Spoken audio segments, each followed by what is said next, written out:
Well, here we are on the eve of the release of Foreign Tongues, the Stones' new album out on July 10th.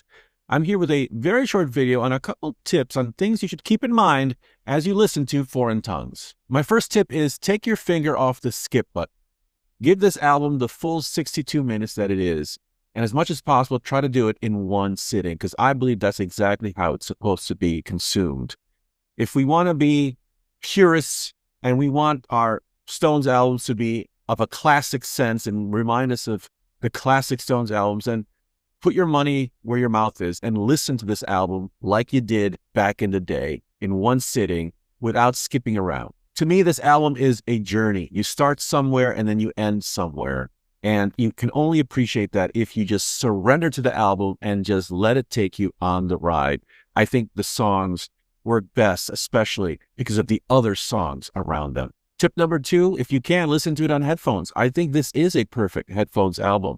The mix here is not hugely different from Hack of Diamonds, but there is a lot of clarity. And finally, we can hear details. And that's the thing that I enjoyed listening to this album, that I could finally sit back and look at the soundscape in front of me. And I could confidently stare, in terms of audio, stare on one side of the channel and to the other, and out came Keith on the left, Ronnie on the right, consistently. So I could just listen and watch, in a way, the guitar work happening and the other instruments that are happening.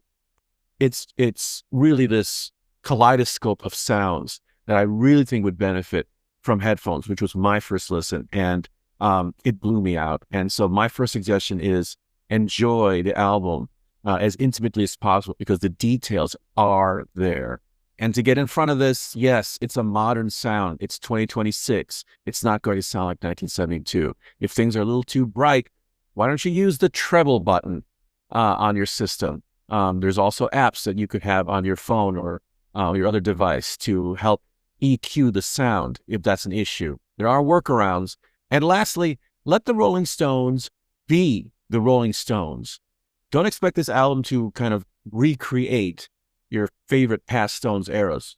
Mind you, this album very much winks and quotes on all of the Stones' great eras, no doubt about that. But if you're looking for some kind of recreation of something in the past, don't expect that. And I don't think anyone really should, because that's really not what the Stones are about, if you think about it. Don't forget, the Stones became the Stones because they continuously changed. Beggar's Banquet sounds nothing like Aftermath. Eggs on Main Street sounds nothing like Let It Bleed. And Undercover sounds nothing like Some Girls. And on and on and on. That's just what they did. They consistently absorbed the period that they were in. They did that throughout all the decades. And that's why we should let the Rolling Stones be the Rolling Stones. You and I, as fans, we signed up for this. It's in the name. Rolling Stones. Rolling.